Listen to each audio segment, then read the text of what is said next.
The fill system on this truck starts right here under the body in this front corner. There's a valve on it so you can close and open it when you're ready to fill, hook in your hose, then you open it, and the water runs through here up into the front of the box of this truck and through the air gap system at the top. So this should comply with all of the local and state requirements with regard to protecting your water supply. And then it comes down, it goes through this other valve, which has to be open to let water in.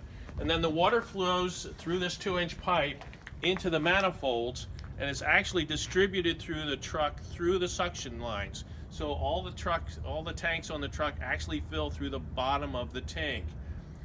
So you can open up any lines on any tanks, and it can fill all the tanks at one time or simultaneously if you like.